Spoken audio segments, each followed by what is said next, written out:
បានបង្ហាញអំពីការរីកចម្រើននៅក្នុងការលក់ផលិតផលនិងការបង្កើតបណ្ដាញលក់នៅក្នុងប្រទេសកម្ពុជាបន្ទាប់ពីបានបើកដំណើរការអាជីវកម្មនៅក្នុងប្រទេសកម្ពុជារយៈពេល1ឆ្នាំកន្លងមកនេះឥឡូវនេះក្រុមហ៊ុន D Network World គឺបានបង្ហាញអំពីភាពជោគជ័យនៅក្នុងការលក់ផលិតផលរបស់ខ្លួននៅក្នុងប្រទេសកម្ពុជាដោយទទួលបាននូវប្រាក់ចំណូលប្រមាណជាង20លានបាតនិងបង្កើតមុខរបរដល់ប្រជាជននៅក្នុងការធ្វើអាជីវកម្មដើម្បីពង្រីកបណ្ដាញលក់ឲ្យបានគ្រប់ខេត្តរាជធានីនៅទូទាំងប្រទេសនៅក្នុងពិធីប្រពៃគម្រប់ខួប1ឆ្នាំនៃការបើកសាខាក្រុមហ៊ុននៅកម្ពុជាកាលពីពេលថ្មីៗនេះនៅសាលមហោស្រពកោះពេជ្ររាជធានីភ្នំពេញលោកណាត់ថាថងប៊ុនសារ៉ាមប្រធានគ្រប់គ្រងក្រុមហ៊ុន D Network World ប្រចាំនៅកម្ពុជាបានលើកឡើងថាការរីកចម្រើននិងទទួលបានជោគជ័យរបស់ក្រុមហ៊ុននេះគឺដោយសារតែមានការគ្រប់គ្រងរបស់អតិថិជននិងឈរទៅលើកត្តាគុណភាពផលិតផលដែលបានធ្វើឲ្យអ្នកប្រើប្រាស់ទាំងអស់មានទំនុកចិត្តនិងភាពជឿជាក់សម្រាប់ការពារនៅសុខភាពប្រកបដោយប្រសិទ្ធភាពខ្ពស់លោកបានបញ្ជាក់ថានៅក្នុងរយៈពេល1ឆ្នាំកន្លងមកនេះក្រុមហ៊ុនបានលក់ផលិតផលអាហារបំប៉ននិងផលិតផលជួយការពារសុខភាពដែលទទួលបានចំណូលប្រមាណជាង20លានបាតដែលតួលេខនេះគឺមានការកើនឡើងខ្ពស់គួរឲ្យកត់សម្គាល់បើប្រៀបធៀបទៅនឹងទីផ្សារលក់នៅក្នុងប្រទេសថៃគឺមានប្រមាណលក់ប្រហាក់ប្រហែលគ្នាដែរខណៈពេលដែលក្រុមហ៊ុនចាប់ផ្ដើមដំណើរការអាជីវកម្មជាលើកដំបូងនោះលោកបានបន្តថាបច្ចុប្បន្ននេះក្រុមហ៊ុនមានផលិតផលប្រមាណជាង50មុខដែលតាក់ទងទៅនឹងផ្នែកសុខភាពអាហារបំប៉នសម្រាប់ជួយលើកកម្ពស់សម្រស់របស់ស្ត្រីព្រមទាំងមានផលិតផលជួយបង្កើននូវប្រសិទ្ធភាពផ្លូវភេទរបស់បុរសផងដែរលោកបានឲ្យដឹងទៀតថាគោលបំណងនៃការបើកដំណើរការនិងការពង្រីកអាជីវកម្មនៅប្រទេសកម្ពុជាក្រុមហ៊ុនចង់ផ្សព្វផ្សាយអំពីផលិតផលប្រកបដោយគុណភាពខ្ពស់និងផ្ដល់ឱកាសក្នុងការចូលរួមធ្វើអាជីវកម្មរបស់ប្រជាជនកម្ពុជាពិសេសការជួយបណ្ដុះបណ្ដាលធនធានមនុស្សឲ្យមានការយល់ដឹងទាក់ទងទៅនឹងការធ្វើអាជីវកម្មដើម្បីបង្កើនប្រាក់ចំណូលនិងលើកកម្ពស់ជីវភាពប្រចាំថ្ងៃលោកប្រធានក្រុមហ៊ុនក៏បានចាត់ទុកថាតាមរយៈការបើកដំណើរការអាជីវកម្មនៅក្នុងប្រទេសកម្ពុជាក្រុមហ៊ុននឹងទទួលបានការគាំទ្រនិងផ្ដល់ទំនុកចិត្តរបស់អ្នកប្រើប្រាស់ចំពោះផលិតផលដែលមានគុណភាពនិងសុវត្ថិភាពហើយនៅពេលខាងមុខក្រុមហ៊ុនក្រុងនឹងពង្រីកសាខាអាជីវកម្មដល់គ្រប់បណ្ដាប្រទេសនៅក្នុងតំបន់អាស៊ាន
យើងនឹងមានការចូលរួមកាន់តែច្រើនបន្ថែមទៀតឥឡូវនេះដោយដែលយើងបានជម្រាបជូនថ្ងៃនេះគឺជា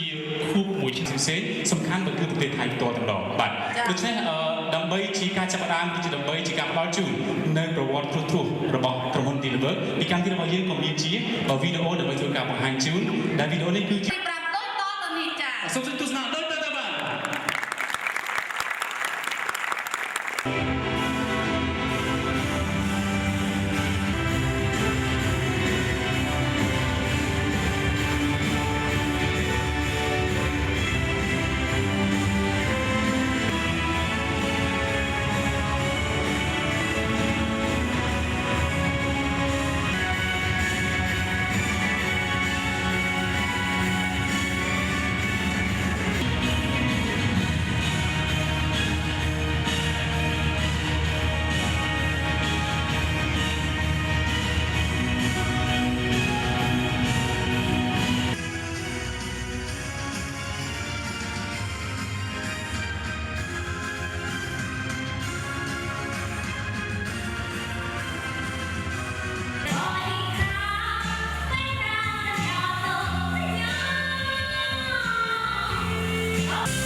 Say cứ theo con tôi cũng có một giờ để bây giờ liên chạm làm bài và cho là người rơi và có cái quy chuẩn đi đến Campuchia và chặt đờ ngày mà sang đây thì cái sự cố về ngày đó của tôi thì lúc sau đó của thằng này để học thì hào thả qua cái làm trên thôi mà sang đây bạn chú biết được họ cùng sự bạn chị tin được nhưng trong thì họ đã làm theo họ cũng bảo những phay nam thì nhưng bạn chú cùng hùng là lại miền thiệt trong châu chi trong chi huyết trong trận một thường là lại được lòng ngày này mua cái can thư asiu cam là lại được lòng xem như mà ngày thì đồng bàn thì hào pram của mùi xin nào cũng ta đi chờ đợi nhưng nó không nên ăn mùi cơm mong một cái người họ thì những bờ cơm mùi bờ cơm đi xin ăn cơm cơm đi chờ đợi đi hết vườn lúc thiên thứ này rồi buồn xin nào cứ cơm để miền xịt hiệp miền nhẹ chèn đinh lúc thiên bàn chặt thì họ thập trăm là họ qua buổi ngày này cùng cả đại một lúc thầy chém vào đi lên bờ กิดจากที่เมืองคนไทยโดยสามแม่ทัพใหญ่ถึงคราวที่หัวใจร้องทำราวระผูกออกคิดไรประกาศลั่นในใจต้องยิ่งใหญ่ที่ต้องฟ้าอาจารย์ผู้สนองลาซากับเพื่อนร่วมโครงการแห่งศรัทธาเพื่อจากผู้ไทยแจ่มฟ้าเฝ้า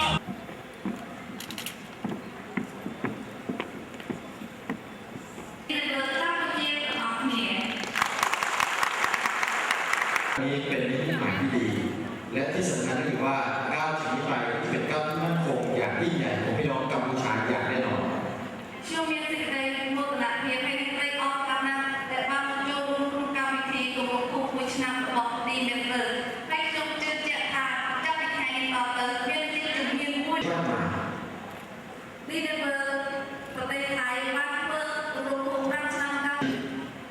เมียจิตราเมียการเดินจับตาจิตกรรมที่มายืนกับโบก็เมียนไปมาสุขเพียงให้เมียจิตราเมียพอได้แต่ก็เมียนไปมาจิตเตอ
ពីការពេញរបស់វិធីរបស់យើងដែលអញ្ជើញមកពីប្រជាជាតិចាត់ថ្ងៃអរគុណជាបន្តទៀត តាមនៅទីនេះមានចាប់ស្លោការរបស់យើងបានទេបងប្អូនសមាជិកទាំងអស់គ្នា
Sweet Powder